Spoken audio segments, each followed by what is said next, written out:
बार से बाहर निकलते समय उमंग आशीष से बोला। अरे आशीष, चल यार, आज मजा करेंगे। दीपक भी उसके साथ था। आशीष ने कहा कि अरे पहले ही बहुत शराब पी लिए, अब मैं इस हालत में नहीं हूँ कि कहीं जा सकूं।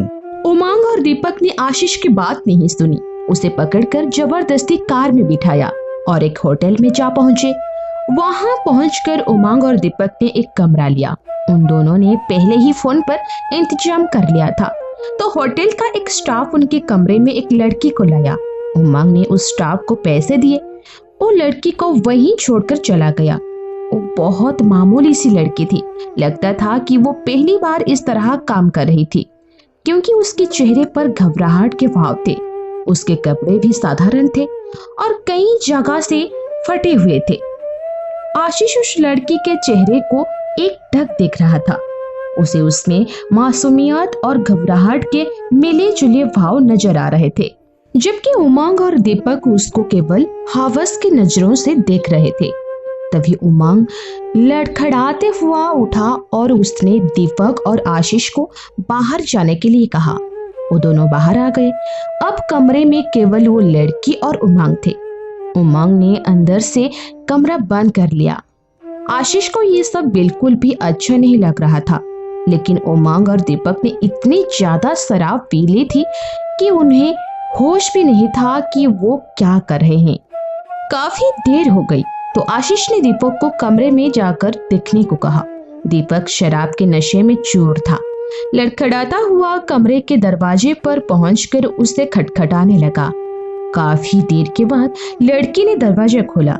उस लड़की ने दीपक को कहा कि उसका दोस्त सो गया है, उसे उठा लो। नशे की हालत में चूर दीपक उस लड़की की बात सुनने के बजाय पकड़कर उसे अंदर ले गया और दरवाजा बंद कर दिया। आशीष दूर बरामदा में बैठा ये सब देख रहा था। दीपक को भी कमरे में गए काफी देर हो गई तो आशीष ने दरवाजा खटखटाया। इस बार भी उसी लड़की ने दरवाजा खोला। अब वो परेशान दिख रही थी।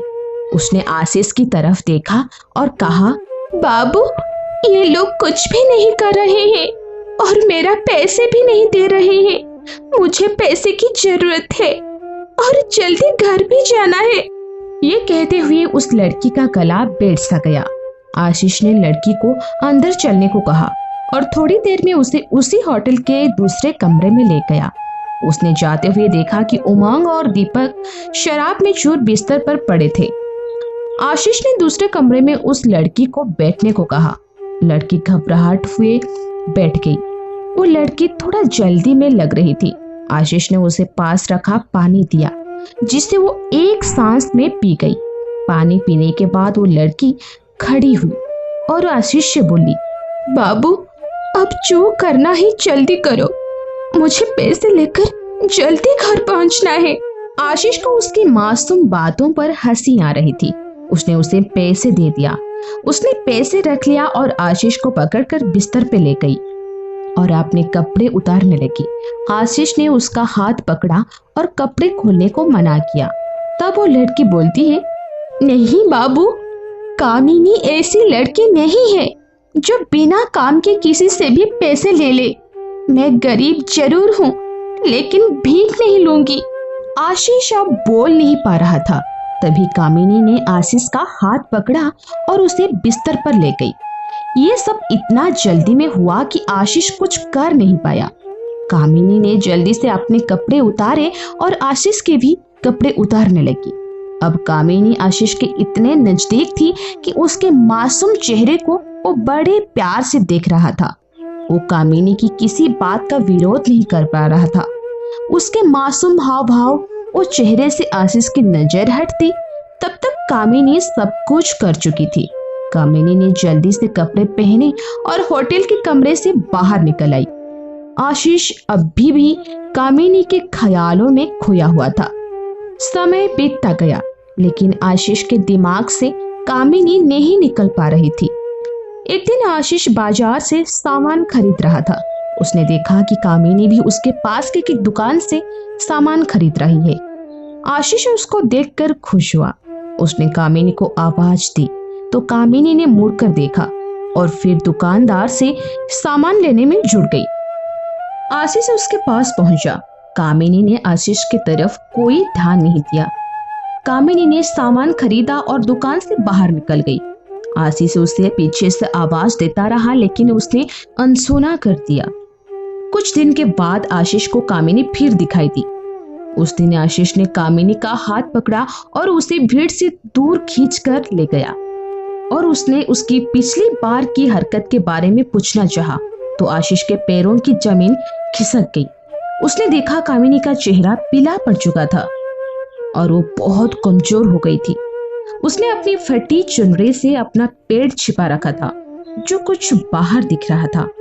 कामिनी वहां से जाने के लिए आशीष से विनती करती रही। आशीष ने किसी तरह उसे शांत किया और भीड़ से दूर एक चाय की दुकान पर बिठाया। आशीष ने गौर से कामिनी के चेहरे की तरफ देखा तो उसका दिल बैठ गया। कामिनी सचमुच बहुत कमजोर थी। आशीष ने कामिनी से उसे इस हालत के बारे में पूछा तो पहले तो वो कुछ नहीं बोली, लेकिन आशीष ने प्यार से उसके सिर पर जब हाथ रखा तो वो रोने लगी। आशीष कुछ समझ नहीं पा रहा था। तब कामिनी ने अपने आंसू पोंछे और बोली, बाबू, मेरी ये हालत उसी दिन से है जिस दिन आप और आपके दोस्त मुझे होटल में मिले थे। आशीष ने उसकी तरफ सवालियत नजरों से देखा तो फिर बोली, बाबू, मैं कोई धंधे वाली नहीं हूँ। मैं उस गंदे नाले के पास वाली कच्ची झोपड़पट्टी में रहती हूँ।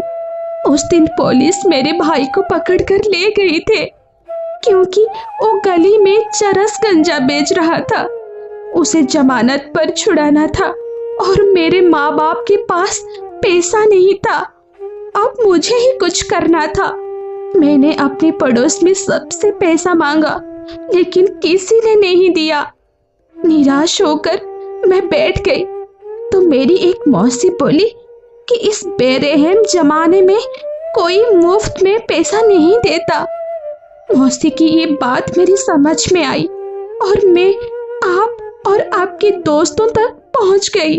कामिनी चुप हुई तो आशीष ने अपने चेहरे के दर्द को छिपाते हुए पूछा, तुम्हारी ये हालत कैसे हुई?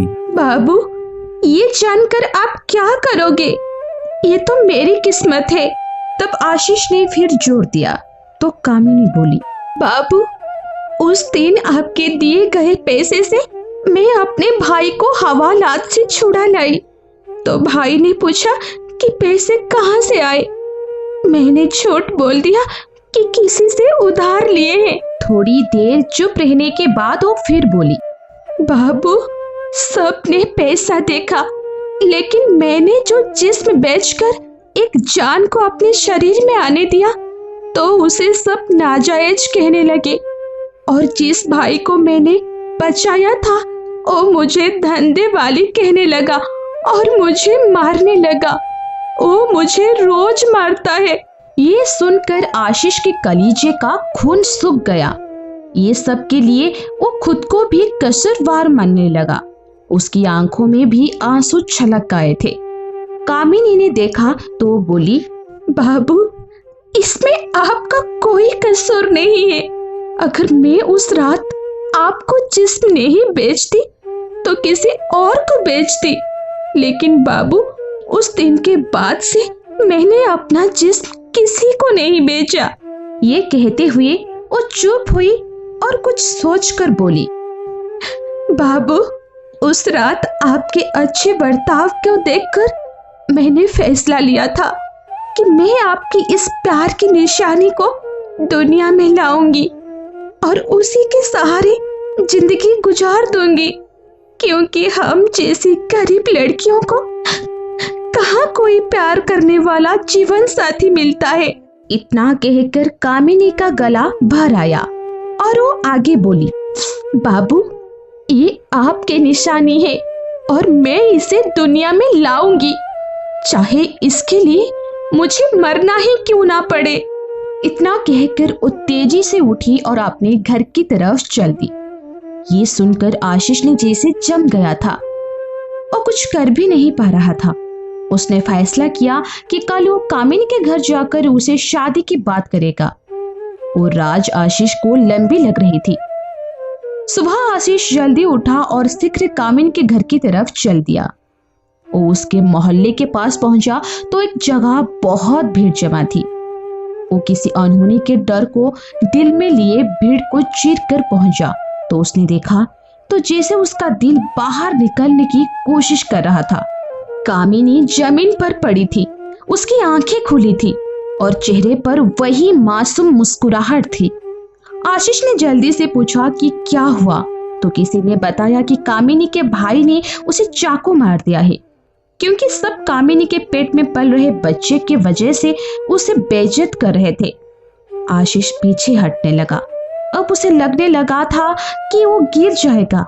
तभी पुलिस का सायरन बजने लगा तो भीड़ छूटने लगी। आशीष पीछे हटते हुए कामिनी को देख रहा था। उसका एक हाथ अपने पेट पर था और शायद वो अपने प्यार को मरते हुए भी बचाने चाहती थी।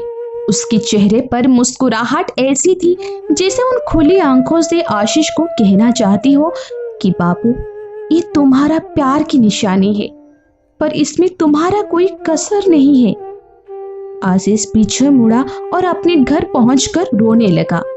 वो अपने आप को माफ नहीं कर पा रहा था, क्योंकि अगर वो कल ही उसे शादी की बात कर लेता तो शायद कामिनी जिंदा होती।